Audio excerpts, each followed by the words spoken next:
Hello everyone and welcome to Off the Cuff, where the headlines come to life. And today in the house we have Joyce Weiss, who is a communications career and coaching expert.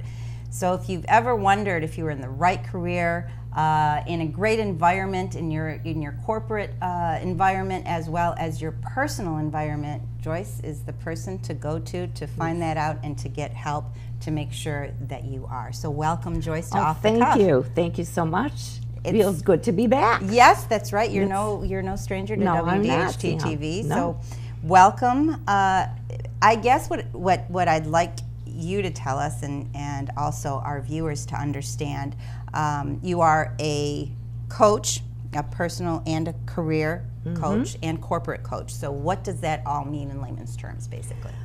What it means is when people are having challenges, usually it's with personality conflicts, they'll come to a person such as myself. Let's say it's work. They can't get along with their boss. They don't know how to deal with it, yet their doctor is saying the stress is going to kill you. They don't want to quit. We all know that. Yes, but they don't want to quit because of bills, but they know they have to do something. So we work on communication strategies so that they can still keep the job, maybe, or mainly to challenge themselves to have the courage to have those tough conversations. And you also coach them to find out whether they're in the correct career for themselves because they're having so many difficulties? Yes. Okay. Whenever I ask them questions like, where do you want to see yourself 5 years from now?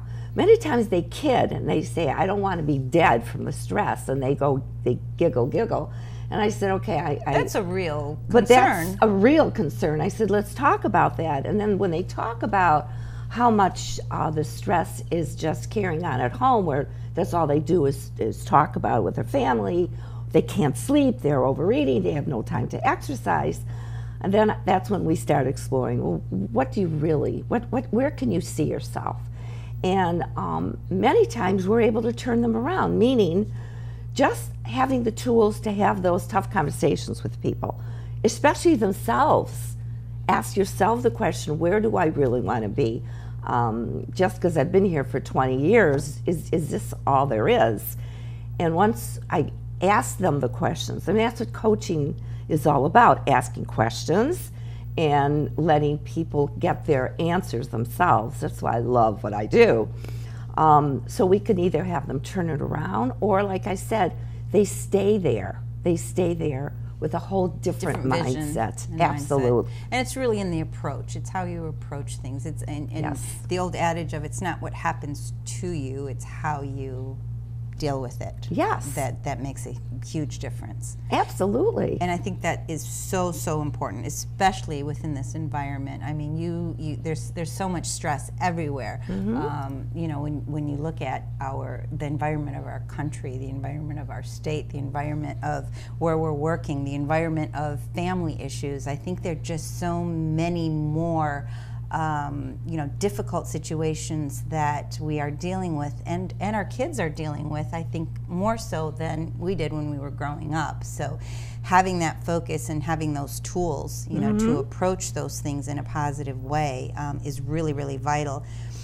So let's say you are asked to come into an environment where the morale is really down, and people within that organization, or even a school district, an organization, a company, whatever it is, and you're asked to go in there and find out, why the morale is so low. What would be your approach, and how? Let's say it's a school district. Okay.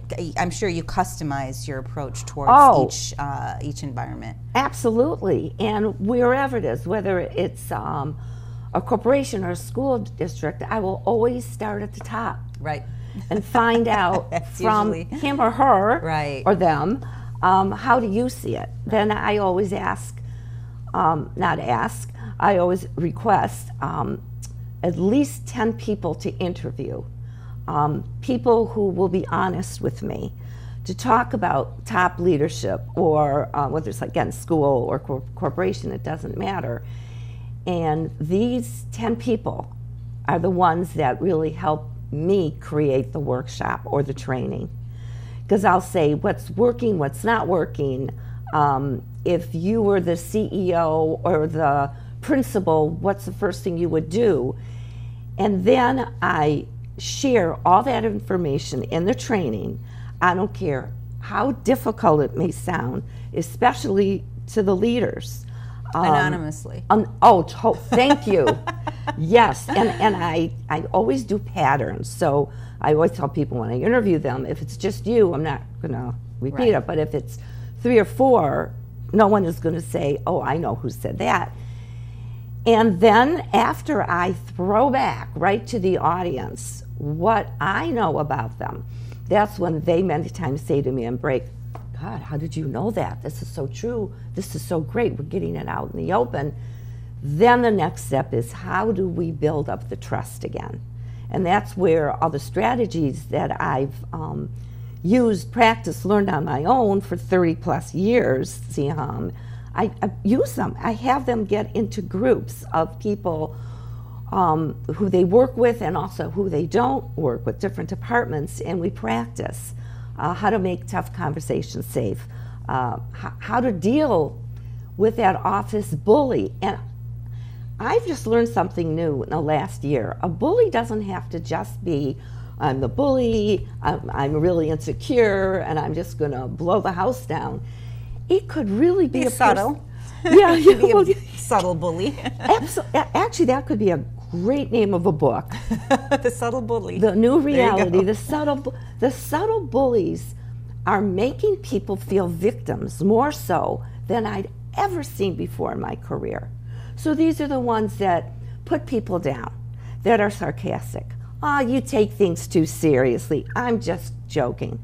Well, if that was somebody said that to me, and let's say I didn't have the skills that I do, people will practice in the workshop or one-on-one coaching. How can I let that person, individual, that soft bully know that that's not appropriate? Now, I'm going to tell you something. So many of the things that I use will not use on a bully. So if you want to sound really nice, that bully is just going to crunch you. Crawl over you, totally. So there are certain things that I'm actually starting to use, and my clients, they call me up or they'll text me, say, Joyce, that worked. Are you ready for this one? I am. I want to hear it. We've got to figure out how to catch that bully off guard. Like I said, the nice stuff isn't going to work. They want to win. So let's say you were the bully and you were sarcastic again. I just say, just stop. Shut up. Don't say anything else. Not all. I can't guarantee that it's going to work for everybody, but this one strategy helps catch that bully off guard, and mainly you're going to get the respect for yourself and you're going to close that person up from being sarcastic. And I will definitely confer with you, that does definitely work, because I find when you engage someone that is trying to create a hostile communication with you or an issue, it just goes downhill from there. But when you ask them to please stop and even disengage from the entire conversation, it stops them in their tracks. So definitely a working ingredient. I've actually tried that because when you try, my quote unquote go-to phrase is, you cannot make logic out of illogic. And so when you try to do that, you just sort of go right into a spiral. So you need to know when to stop that particular conversation, because you're not going to get anywhere. That illogical platform is where they're standing at, and there's nothing you can do to change it, especially at that particular moment. So absolutely, you just stop and regroup. And the great thing, since you know about this too, and I love hearing that, the bully may not attack you anymore, and they're going to find another victim. When you say stop, like we were just saying, or do you really want to go there? And I've actually had people then walk out of the room. This may sound bold, and I've had my clients say, I can't do that. And I said, then don't. If you're really uncomfortable doing it, don't. But think about it, and the next time you are pushed and what you've done before isn't working. You got to do something else. Not one person has called me and said, it hasn't worked. And so, like I said, this is only a new strategy of mine, because more bullies are coming out of the closet now, because they get away with it, because no one is confronting them in a way that works. You know, there's the Desiderata, which says, go placidly amid the noise and haste, and remember what peace there may be in silence. And it also says, stay away from vexations to the spirit. Mm-hmm. So basically, when you tell someone to stop, you are distancing yourself from a vexation to the spirit. Absolutely. And the more you engage them, I think the more fuel they create, and the more revved up they become. Absolutely. And so the more frustrated you are. Yes. So I really believe in that strategy. Just stop until you can come in a platform that makes sense and that is logical. Then we can definitely talk. So how does the leadership sort of welcome you in, and what's their perspective? Because obviously, you know, the things sort of trickle down, you know, whether it's in corporate America or wherever it is. So how do they accept you, and are they welcoming and, you know, able to work with you and give you the tools you need to find out what's going on?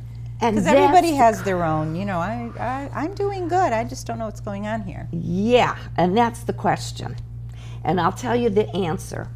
If I don't get the buy-in from the people on top, we don't really need it, HR said we should have it, I will not work with them, because it's a waste of their time, it's a waste of their money, and I want to work when people say to me, like There's what you problem. just said, I'm not sure, but I know I hear, you know, people are saying that the morale isn't good.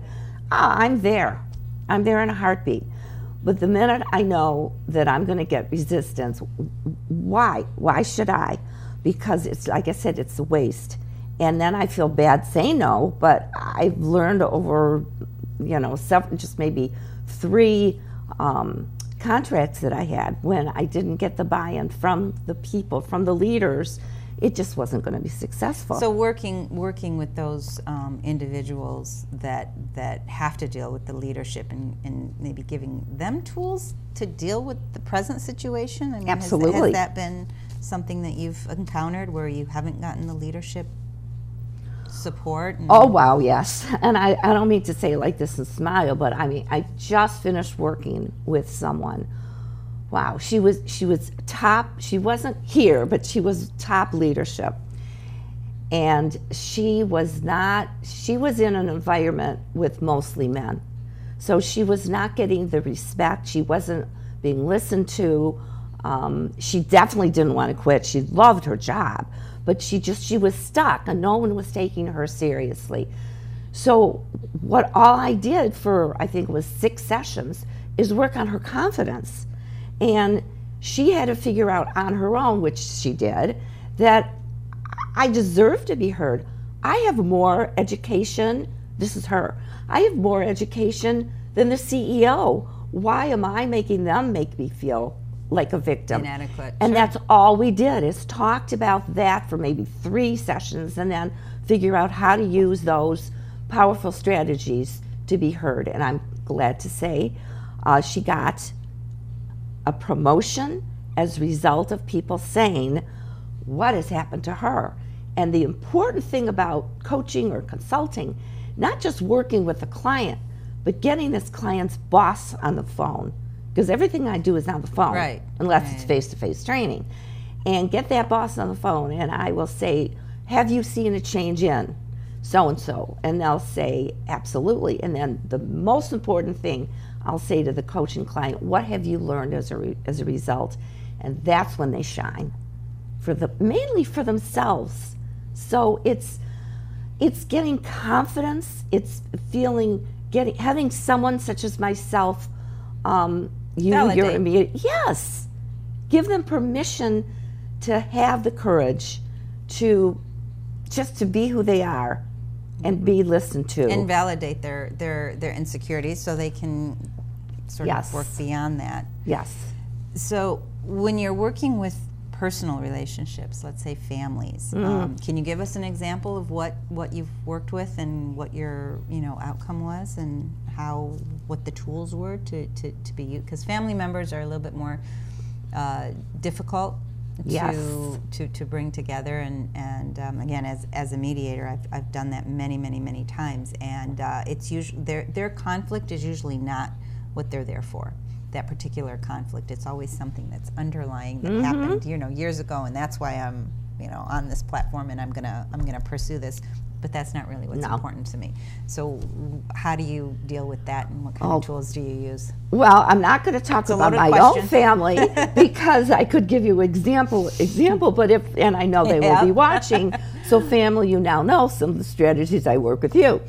But with clients, it's so important to remind all of ourselves. Well, that's what I meant, clients, not your own family. No, I could. And family clients. They wouldn't mind because it's just been resolved, thank God. But it's usually never about them. Exactly. But we personalize, and we all do, okay, including myself. How could she say that? How could she ruin the Thanksgiving dinner by either bringing up politics, religion, or something absolutely unacceptable. Something unacceptable. Thank you. And again, it has nothing to do with you, but you don't want to be in that situation with that kind of person. What do? That's when I would, and I have suggested that they go to that family member alone, one-on-one, and start it with a safe conversation. One of the first strategies is, I don't want to, I do want to. For example, I don't want to create stress between us. I do want to have an important conversation, adult to adult, so we can move forward. Are you willing to do this? And if they're not, just don't understand me. You really don't understand me, so what's the point of having a conversation? Okay, you're right. Maybe I don't understand you. And what I'm hoping to do with this conversation is make this a win-win, so you understand me and I understand you. We don't have to like each other, but we're still in the same family. We have to do this for the family so we don't make it ugly. But the things that you have done, the things that you have said, the history that we have is just very hurtful, and I can't get over it. What are you going to do about it? But this is true. I mean, I'm thinking, have you read my notes, Siham? No. And you're right. Some of the things that I have said, maybe they've been hurtful. I don't even realize it because I'm saying my truth. And I feel the same about you. We're really mirroring each other. Can we set the past aside, have an adult-to-adult conversation on how you felt when I hurt you, and I will do the same, because maybe there are blind spots on both of our sides. But when you continue to do what you've done in the past, how do I manage with you? How do I deal with you? And I'm so glad you're asking me that question, because I would appreciate the next time I say something that pushes your button, instead of saying something in the middle of the family meeting, let's figure out some body language thing, that something for you to say to me without even saying it, like, Joyce, just stop it. So sometimes, people will say, well, I'm going to scratch my ear. So then, let's say the person's, I'm going to scratch my ear. That's a signal for you to just stop that conversation. It's something as simple as that. And what about your actions and your behavior? How are you going to adjust your actions and behavior? I'm going to do that because I agree with you that I'm going to work on not bringing up this topic or this topic. And I want you to be the mirror. And as we move forward, to say, actually, give me a compliment if you see that I'm working on it. And say, Joyce, you're making a change. And if I'm not, pull me aside, just like we're doing one-on-one, and say, that conversation went great, that we're going to work on our own individual issues. I don't see it. But don't do it in front of the family. Do it, with me one-on-one. But it's just, Siham, it's just constantly having the conversation. And if you noticed, like I know because you're a mediator, so Not once did I get defensive. Trust me, I have with my own family.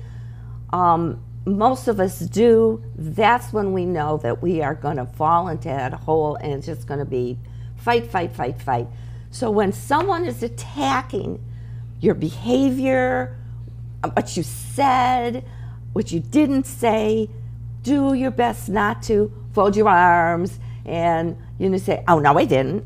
But tell me more. I need to find out because I want to work this through. You've got to really eat crow, or whatever that expression is swallow your pride, because it's not about you winning. And darn it, that's what happens to most of us. Well, we have to tell them what's on our mind. It's about breaking through stuff that's happened for years, maybe with you and this family member, to figure out how we could make it a win-win. No, again, I may not like you. You may not like me. That's totally irrelevant. Right. But I think, too, having one person have those tools and having the other not have those tools could be very stressful and very volatile within itself. So of course. How do you use those tools and try to engage that individual who is, who is not saying what you're saying? I want to try, or I don't feel like I've done anything, or do you know what I'm saying? And how do you engage that individual and still keep control and keep positive about the conversation? So you can only get to one, because you're not mentoring or coaching both of them. No. So the person who I am coaching, we practice. I don't mean for years. Coaching is not years. Right. And we role play, and then I have the person actually write it out and send me an email. What are you going to say? And then we call, especially if it's something like this conversation that you and I just had. Thank you so much for making me not get defensive. We practice till they feel comfortable, and they do it. And so many times it works. If it doesn't, if you're dealing with a narcissist, or you're dealing with someone, I know whenever I say narcissist, people always laugh because we all have them. If you deal with a narcissist or someone who just, maybe there's something wrong with them, you're not going to change them. Then that's when you're going to have to decide, exactly. I'm done. You're not going to say it, right? But do your best not to be with them. Right. I walk out of the room a lot and say, excuse me, and pretend I have to go to the restroom. And I'm being very serious. My other go-to phrase is, you cannot change anyone, but you can change yourself, and you can change the approach that you take with people. And I think when individuals really take that to heart, their conflicts with others is really lessened, because now you're not trying to prove something. You're not trying to create a situation where you're trying to get into this person's head and trying to get them to react in a certain way to certain situations, because they can't. No. So the way you can change things is to change how you react to them. Yes. And sometimes that creates a more calmer, peaceful I always say peace. Yeah. Where you can stop having, I guess, and I hate to say this, but having that hope that person's going to change. You just accept them the way they are and change yourself. And I have an exercise. Is it okay? A really let's quick do exercise let's to do go it. exactly what Let's you're do talking about. So let's say, okay, this is a cup. Let's say it is a cup. And this went by so fast. We got 5 more minutes. Okay. Let's say this is a cup, and you're not going to get mad at a cup. So getting mad at a cup means that you got a problem, not the cup. So you got to pretend that person that you're thinking about, that you have no hope, if you get mad at them for who they are, shame on you, because they're not going to change. Exactly. I love it. Amen. Absolutely. Absolutely. So I don't like that cup, and it's not going to do me any good, because that's an inanimate object, and it cannot validate my feelings. You got it. You got it. There you go. Given this went by really quick. I know. So you are actually doing an accurate body language webinar coming up in the fall, maybe in September, end of September, in the fall sometimes, and it is with Joyce Cadet. So tell us really quick about that and what the conversation is going to be. And it's a webinar, correct? Yes, it's very exciting. Jeanette Gadati from Accurate Body Language asked me to be to do a webinar. She's been on our show too with you in the past. And she's doing many webinars. I'm one of many. I'm the first one, and it's called Powerful Secrets, Powerful Communication Secrets to get great results. And it's a lot what we actually talked about today, plus a lot more strategies. And then when you put this on the TV show, all people have to do is go to the email and then sign up, and they're on, and it's free. Great. It's free. Great. Do you know what the email is really quick? Can you? Well, they could send it to me. They can actually send me an email, Joyce@joyceweiss.com, and then we can send them the link. Okay, we'll put that up. We'll put that up to have people register if they do want to improve their communication skills, deal with a difficult individual, sort of evaluate why their career is not really giving them the satisfaction that they would like to, and if there's a different approach to do that. Anything else?